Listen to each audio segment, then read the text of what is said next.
19 अप्रैल से देश भर में लोकसभा चुनाव के लिए वोटिंग शुरू हो जाएगी। 7 चरणों में मतदान होंगे और 4 जून को परिणाम आ जाएगा। देश को अपना नया प्रधानमंत्री मिल जाएगा। उससे पहले पूरे देश के वोटरों में चुनाव को लेकर काफी उत्साह है। लाखों युवा पहली बार वोट करेंगे, इसलिए सभी की नजर वोटर लिस्ट पर टिकी है। लेकिन कानपुर से एक ऐसी खबर आई जो आपको हैरान कर सकती है। यहाँ वोटर लिस्ट से हजारों दिव्यांगों का नाम गायब हो गया, जिसे लेकर दिव्यांगों में खासी नाराजगी है और दिव्यांगों ने गुस्से में मतदान का बहिष्कार करने का ऐलान किया है। उनका साफ कहना है कि वोटर लिस्ट में नाम नहीं दर्ज किया गया तो वो निश्चित तौर पर चुनाव का बहिष्कार करेंगे। राष्ट्रीय दिव्यांग पार्टी के अध्यक्ष वीरेंद्र कुमार ने इस पर घोर आपत्ति दर्ज कराई है। निर्वाचन आयोग पर गंभीर आरोप लगाते हुए सीबीआई जांच की मांग कर दी है। दिव्यांगों को ये 2 चीजें हैं, एक तो राजनीतिक भागीदारी से रोका जा रहा है, दूसरा ये है कि उनका जो लोकतंत्र में जो वोट देने का अधिकार है वो छीना जा रहा है। तो वो ये सब नहीं होना चाहिए। निर्वाचन आयोग ने करोड़ों रुपया खर्च किया। हम पूछना चाहते हैं कि पैसा गया कहाँ खर्च किया आपने? भाई वोट बढ़ाने के नाम पे आपने खर्च किया, व्यवस्था करने के नाम पे खर्च किया, तो पैसा कहाँ गया? इसकी तो जांच होनी चाहिए। इस पे सीबीआई जांच हो कि पैसा जाता कहाँ है, खर्च कहाँ होता है, और खर्च हो रहा है तो आखिर लाभ क्यों नहीं मिल रहा लोगों को? बीएलओ आपने बना रखे हैं।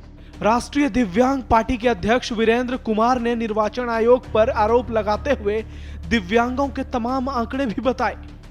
1.5 लाख के लमसम दिव्यांग हैं कानपुर में।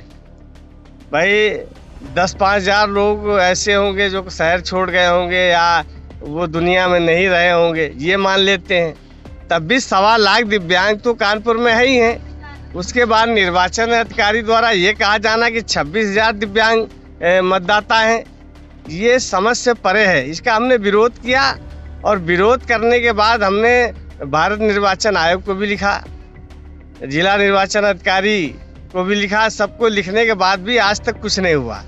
वहीं वोटर लिस्ट को लेकर स्थानीय दिव्यांगों में भी काफी नाराजगी देखी जा रही है।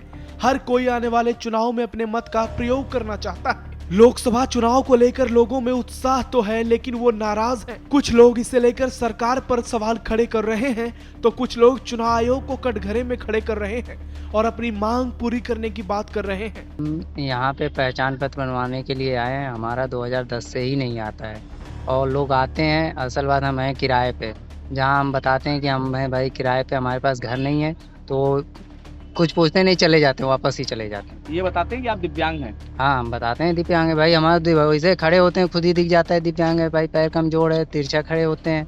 देखिए ऐसा है, ये तो सरकार है, सरकार को सोचना चाहिए। और इस समय कानपुर में 1.5 लाख विकलांग है और अभी पेपर में आया था प्रशासन की तरफ से, शासन की तरफ से, कि खाली 26,000 विकलांगों का ही वोटर कार्ड बना हुआ है। मेरा वोटर लिस्ट में कई सालों से नाम नहीं है। बीएलओ को कई बार मैंने दिया, सब फोटो मेरा बन नहीं पाया।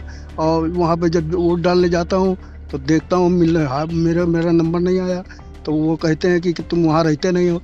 तो हमने उनसे यही कहा कि मेरे को रहने की जगह नहीं, मैं कहाँ जाऊँ। आपने दिव्यांगों की बात सुनी और आपको भी लग रहा होगा कि दिव्यांगों की मांग तो 100% जायज है, क्योंकि भारत दुनिया का सबसे बड़ा लोकतंत्र है और यहाँ मतदान करना हर भारतवासी का अधिकार है। ऐसे में अब देखना ये होगा कि चुनाव आयोग और प्रशासन कितनी जल्दी इस गंभीर विषय पर एक्शन लेता है और बचे हुए दिव्यांगों का नाम चुनावी लिस्ट में जोड़ता है। ब्यूरो रिपोर्ट, श्रेष्ठ यूपी। उत्तर प्रदेश की हर खबर से अपडेट रहने के लिए श्रेष्ठ यूपी को करें सब्सक्राइब, बेल आइकन दबाएं और देखते रहें श्रेष्ठ यूपी।